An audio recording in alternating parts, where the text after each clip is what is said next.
Hello and welcome. I'm Sima Katauka and you're watching the World Report on News X World. Let's take a look at the top headlines of this hour.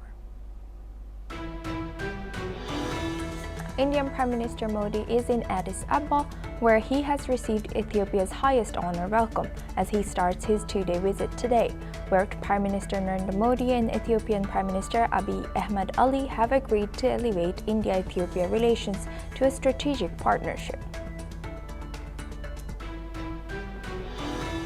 US President Donald Trump has expanded a list of countries subjected to a full travel ban, prohibiting citizens from an additional 7 countries. The expanded ban goes into effect on January 1st of next year, while he has also added partial restrictions and entry limitations on additional 15 countries. According to a Pentagon statement, senior US and Chinese defense officials met in Washington from December 15th to 16th. The talks brought together US Deputy Assistant Defense Secretary Alvaro Smith and Chinese Major General Yi Jiang for the 19th annual US-China Defense Policy Coordination Talks. US Defense Secretary Pete Hegseth has said that there are no plans to release the full and unedited video of the September 2nd strikes on a suspected drug trafficking boat in the Caribbean that killed 2 survivors amid rising tensions between the Trump administration and Venezuela. The younger son, Nick Rayner, of Hollywood filmmaker and political activist Rob Rayner, was formally charged with first-degree murder in the stabbing deaths of his parents, who were found slain in their Los Angeles home over the weekend. Australian Prime Minister Anthony Albanese said one of 2 suspects in Australia's deadliest mass shooting will be charged within hours as funerals for Jewish victims, including Rabbi, has begun in Sydney, while police has confirmed an injured officer lost an eye while acting with courage during the shootings. Australian State Parliament to be recalled to pass stricter gun laws. This comes as local Premier said the Australian State Parliament of New South Wales will reconvene next week to discuss urgent legislation on gun control in the wake of the deadly Bondi shootings and consider protest reforms. Beijing's ambassador to Moscow, Zhang Han-Ui, has said that construction is advancing on a new Far Eastern gas route from Russia's Pacific coast to China, with exports due to begin in 2027. The project will link to Russia's Sakhalin, Khabarovsk, Vladivostok pipeline system as Moscow deepens energy ties with Beijing. Now for this hour, we start with the US. The manhunt for the gunman who killed 2 Brown University students and injured 7 others entered its 4th day today. Authorities, including the FBI and Providence Police, have released surveillance footage showing a masked man walking and running near the campus shortly before the shooting occurred. Let's listen into what Providence Police Chief Oscar Perez has shared. This video that you just saw behind me, it all comes from the residential block of Waterman Avenue, Power, Ives, and Hope Street. And it's those residential areas that we're asking the public to look. If you have any camera systems or any Teslas, like I mentioned, that you look at that footage and that you can reach out to us and please provide us anything that you have. And we're asking you to go back at least a week to do that. And the reason for that is because on Saturday night, the day of, we actually learned that this individual was in that neighborhood around 10:30 in the morning. The victims were identified as Ella Cook, a sophomore from Alabama, and Muhammad Aziz Umurzokov, a freshman from Virginia. 7 others were injured, though their conditions remain unclear. Authorities had detained a man in his 20s on December 14th, but released him shortly after, determining he was not involved. Investigators then continued to track leads, asking residents to check home security footage for any clues. Brown University then canceled all remaining exams and classes for the year. Many students feeling unsafe with the shooter still at large opted to leave the campus early, the normally lively College Hill neighborhood has been unusually quiet, with residents and students taking precautions as the search for the suspect continues. Here's what a student at the university has shared. And over the last 2-3 days, all students have left campus. I don't think anyone feels safe right now, given the fact that the person is still on the loose. I think everyone just wants to get back home or at least leave Providence. So yeah, just heading home. I know. It's unimaginable, to be very honest. It's Brown was honestly one of the happiest IVs. That's how it was always known. But now, after everything that's happened, it's kind of become extremely scary. As a senior, having seen 3 years in Brown, like, I don't even know how this incident is going to change campus. It's very scary to go back, and it's extremely unfortunate to see what happened to a place like Brown. Now for this discussion, we welcome Mr. David K. Johnston. He's an American author, joins us live from New York. Thank you very much, Mr. Johnston, for joining us again. Thank you, Osama. Thank you. Now, looking at this, we have seen this again and again. Just this year alone, America has seen 400 plus gun shootings in schools. What do you have to say about this? Well, we have so many shootings in America because we have a Supreme Court that reinterpreted our Second Amendment, which had always been understood to say that you could have a gun as part of a militia, a government-recognized paramilitary force. And that's been transformed into the idea that you can carry any gun of any kind, including a military assault rifle. You can carry it concealed or you can carry it open and go anywhere you want. And surprise, surprise, this has led to this enormous increase in mass shootings. And yes, more than one mass shooting a day in the United States, when these are rare to unheard of in other countries. And this is going to continue so long as the US Supreme Court ruling stands. Interestingly, about 90% of Americans support various controls on guns, including limiting military-type assault rifles, requiring background checks, barring people who have orders because of domestic violence against their partner, and other actions from having guns.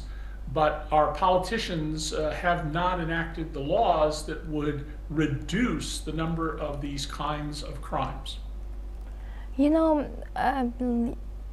Building on that and looking back at this weekend, there was another shooting in Australia, Bondi Beach, and now next week, Monday, Australian government is going to gather to see and revise their already strict gun laws.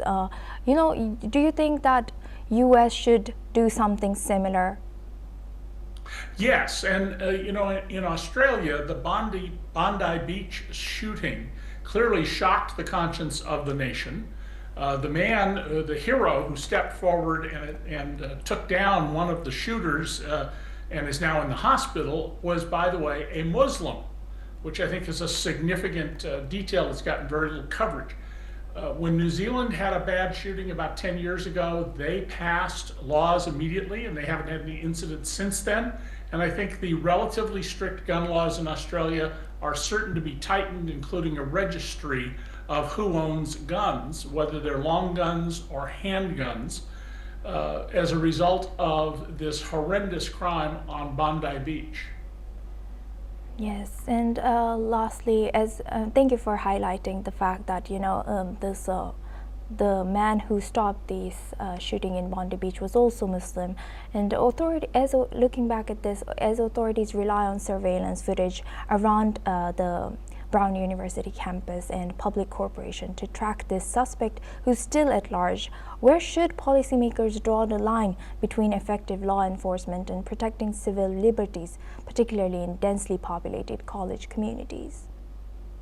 Well, every major college in the United States, including the university where I'm a professor of law and other subjects, has all sorts of policies in place and practices should an armed person decide to open fire.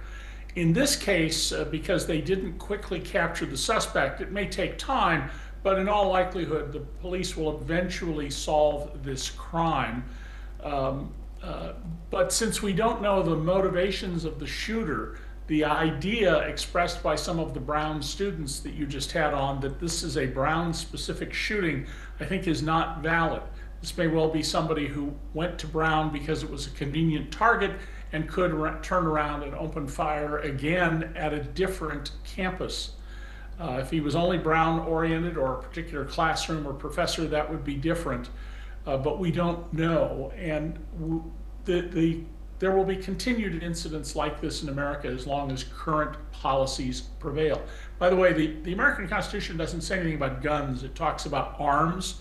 So to mock our current laws, I often teach my students that since we can now build a nuclear weapon that will fit in a backpack, why can't I have a nuclear weapon? Because nobody's going to mess with me if I've got a nuclear weapon in my backpack. Yes, 100%. That is very insightful and also interesting. Thank you for sharing that. With that, I would like to thank Mr. Johnston, but please stay with us as we come back to you for our next discussion as well. Now, moving on, filmmaker Rob Reiner's son, Nick Reiner, has been charged with 2 counts of first-degree murder in the stabbing deaths of his parents at their Los Angeles home. Prosecutors say the 32-year-old is undergoing routine medical clearance before his arraignment expected soon. Police say Nick Reiner was arrested without incident hours after the bodies of Rob Reiner, who's 78, and his wife Michelle, 70, were both discovered in their Brentwood residence. Investigators say evidence gathered by Los Angeles police led detectives to their son, and the case was later filed by the district attorney's office. Prosecutors say the charges carry a maximum penalty of life without parole or the death penalty, though no decision has been made. Authorities have not disclosed a motive and say further details will emerge in court as autopsies are completed. Let's listen in. Once the charges get filed this afternoon, Nick Reiner will be then brought to court. He is going through medical clearance, something that everybody who gets arrested and gets held in a Los Angeles County Sheriff's Department jail goes through. Once he is medically cleared, he will be brought to court to be arraigned on these charges. At that point, he will enter a plea of guilty or not guilty.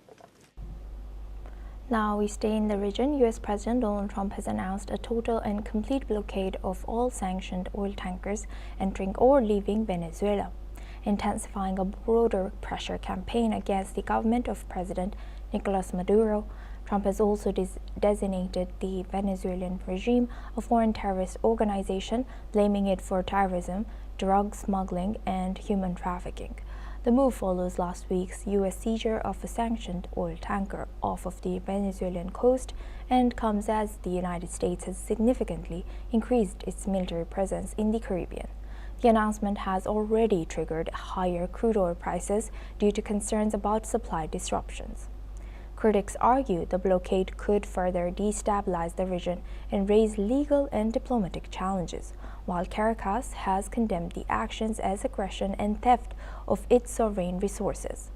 Meanwhile, Venezuelan President Maduro has accused the United States of attempting to seize his country's natural resources while calling for peace during a public event in Caracas. Maduro rejected U.S. allegations of drug trafficking as fake news and urged Venezuelan oil workers to organize an international sustained protest to defend free trade of the nation's oil. He said Venezuela would resist what he describes as imperialist efforts to colonize the country and vowed to defend its oil, gas, and mineral wealth, insisting that it would prevail. Let's listen in.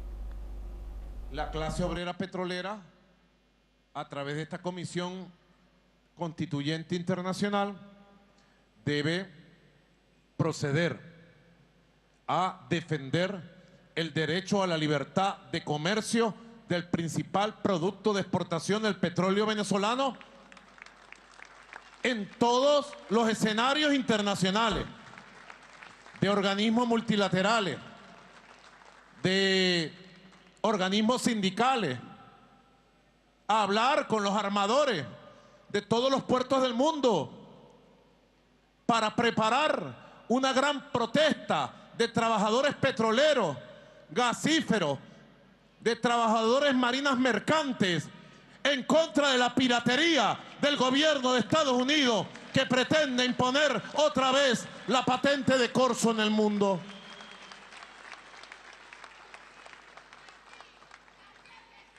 Una gran protesta mundial, permanente, no de un día, y preparar la defensa de la libertad de comercio de Venezuela y del mundo entero, porque la defensa de la libertad de comercio y la paz del Caribe y de Venezuela es la defensa de la libertad de comercio y la paz del mundo. Now for this discussion, we welcome back Mr. David K. Johnston. He's an American author and professor, joins us live from New York. Thank you very much, Mr. Johnston, for staying with us. Now, looking at this, how does this blockade of Venezuelan oil tankers align with President Trump's broader foreign policy approach to sanctions, economic coercion, and maximum pressure?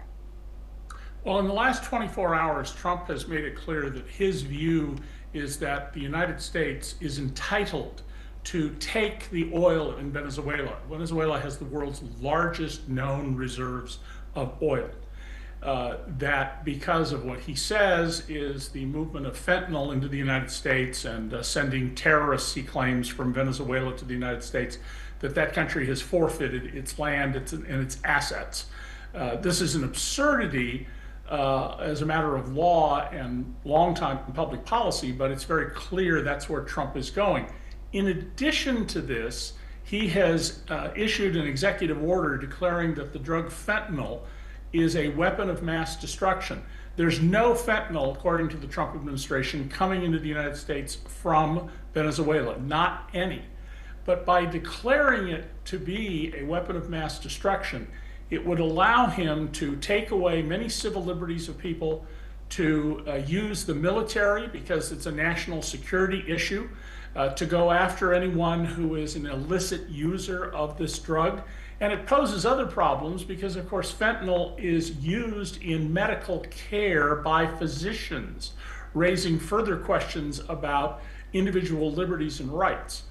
I think it's quite clear that the overarching goal here is to remove Maduro as the leader of Venezuela. And the US, of course, has for the last 100 and some years gone into various countries to remove leaders it found against American interests or hostile to American interests. But this other two related issues, we're entitled to own your oil, and fentanyl as a weapon of mass destruction, suggest that much more troubling and larger issues loom in the very near future. Right, and lastly, how could this escalation against Venezuela, how do you think this is affecting Trump's domestic political standing? As I was looking online, his political standing is falling by points every week in US, and particularly now regarding energy prices, national security, and his stance on US's leadership and stance towards Latin American countries. Yeah, Trump's support, he was elected by a minority of Americans, has fallen into the 30s and continues to weaken. A large part of that is economics. Trump claimed he would lower prices. In fact, prices are going up, and because of his tariffs, which are not authorized by the US Constitution by any president, only Congress can impose tariffs. The prices in America have been rising. Unemployment is rising. The economy is not performing. Trump has been unable to meet his promise that in one day he would end the wars in Gaza and Ukraine. And all of that is picking away at the edges of his support. We've had a number of elections across the country for local, state, and federal offices, and across the board, Republicans are losing. There are jurisdictions where voters have thrown out all Republicans and replaced them with all Democrats, an indication that he is not doing well with the public less than a year into his second term. An invasion of Venezuela, and we have massive troops right offshore on the armada that Trump claims is the biggest armada ever in the Western Hemisphere. A massive military invasion of Venezuela, I think, would do much more damage to Trump's remaining support. Very insightful. With that, I would like to thank Mr. Johnston for joining us today and sharing that insight throughout our news. Thank you very much.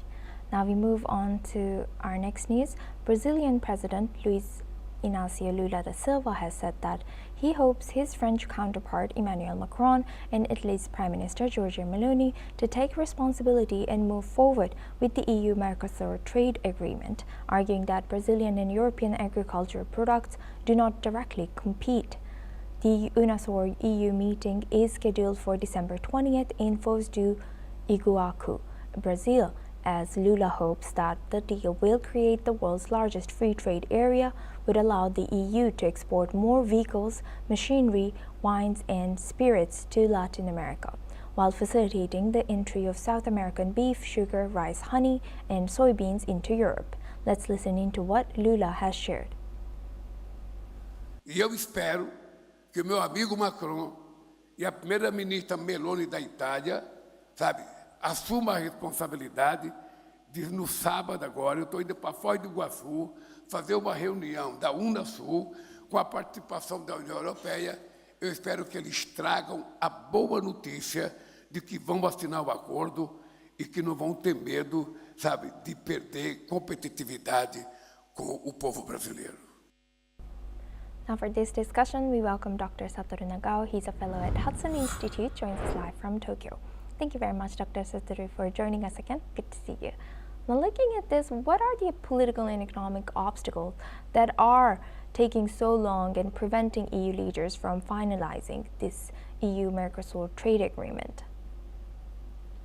Indeed, Mercosur and UNASUR, both the multinational framework of Latin America, was established because they want to be a little bit more independent from the influence of the United States.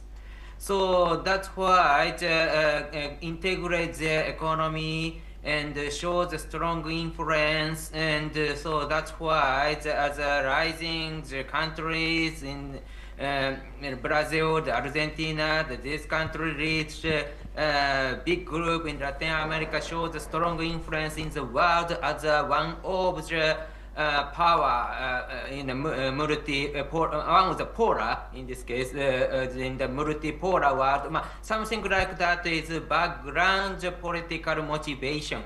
And in this case, because of the US-China rivalry, has escalated under such kind of situation, not the US, not China, they can cooperate with the EU, the European countries. It's one of the neutral choice for them to show their influence. That's why this framework is especially leading by the liberal government in Brazil. The problem is currently the United States focusing on the influence in the American continent from the Greenland to the southern edge of the American continent. In this case, Latin America is the main arena. The US recover their influence as they make America great again. So that's and in this case, the United States focusing on, instead of the global free trade, they focusing more national-based international trade. So under such kind of situations, Mercosur or UNASUR, these are the multinational framework under the global free trade is facing the problem because the rule of the trade itself is changing, and at the same time the purpose of this organization is to take distance of the US influence, means that it could be the target of the President Trump's policy towards the American continent. So that's why even if the relatively neutral choice for this Latin American country to cooperate, so if they cooperate with the EU, trade with the EU, this is a relatively neutral choice and don't harm the US interest. But at the same time, still, view from the United States, it is a little bit challenging attitude, and the United States do not want to cooperate with this agreement, I think. Right, and lastly, what strategic interest does Brazil have in, pushing this agreement forward now, and how might it affect its role in global trade and South-North relations?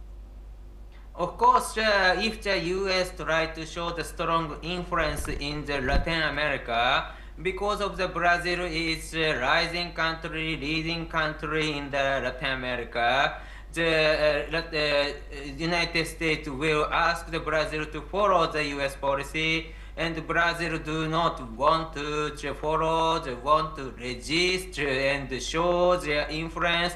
So that is a reason they want to promote this cooperation as a resistance. But at the same time, if Brazil cooperate with China or Russia, this is a little bit too strong to deal with the United States. So that's why the Europe cooperate with Europe, cooperate with the more neutral countries. As a third choice is relatively moderate, challenging against the U.S. influence. So that's why the Brazil, under the liberal lead government, want to cooperate with Europe just now by using the multinational framework, which adjusts the global free trade. That is happening, I think. With that, I would like to thank Dr. Satoru Nagao for joining us today and sharing that insight with us on News X World. Thank you very much. Now moving on to Oceania, Australia has held its first funeral for victims of the Bondi Beach mass shooting as mourners gathered to honor Rabbi Eli Schlanger, known as the Bondi Rabbi. Schlanger, a father of 5, was tragically killed in the attack during Hanukkah celebration at Shabbat of Bondi Synagogue. Mourners paid their respects by laying flowers at Bondi Beach, a symbolic gesture to remember the victims of the shooting, Australia's deadliest in nearly 30 years. The death toll currently stands at 16, including one of the gunmen, a 50-year-old man who was shot by police during the attack. His 24-year-old son remains in critical condition in hospital. The attack is being investigated as an act of terrorism, with authorities focusing on the targeting of the Jewish community. Australian Prime Minister pledges to eradicate anti-Semitism and enact legislative changes. Let's listen in. We need to learn any lessons that are learnt from this, undertake stronger action, undertake any legislative change, undertake any powers, additional powers that are needed across the board to work with the Jewish community. We want to stamp out and eradicate anti-Semitism from our society. We want to also stamp out the evil ideology of what would appear to be, from the investigators, an ISIS-inspired attack. That has no place, that sort of hatred. In the wake of the tragedy, U.S. President Donald Trump has condemned the attack, calling for a global fight against radical Islamic terrorism. Let's listen in. We're joined in mourning all of those who were killed, and we're praying for the swift recovery of the wounded. Some are very horrifically wounded, as you probably know. All nations must stand together against the evil forces of radical Islamic terrorism, and we're doing that. Now we move on to our next news. Elon Musk's X Corp is suing a Virginia startup after it moved to cancel X's Twitter trademarks, claiming the company abandoned them following its rebrand. In a lawsuit filed against Delaware federal court, X says the Twitter brand is still alive and well, arguing that a name change does not mean it gave up its trademark rights. The startup operation Bluebird asked the U.S. Patent and Trademark Office to cancel the Twitter marks earlier this month, saying it wants to bring Twitter back through a rival platform called Twitter.new. Bluebird's founder says the effort is based on established trademark law and vows to fight the case. X counters that millions still use Twitter.com. The public continues to call the platform Twitter, and the company actively enforces those marks. X is also seeking monetary damages, warning that a new Twitter-branded platform would confuse consumers. That's all we have time for. Keep watching News X World for more news updates from around the world.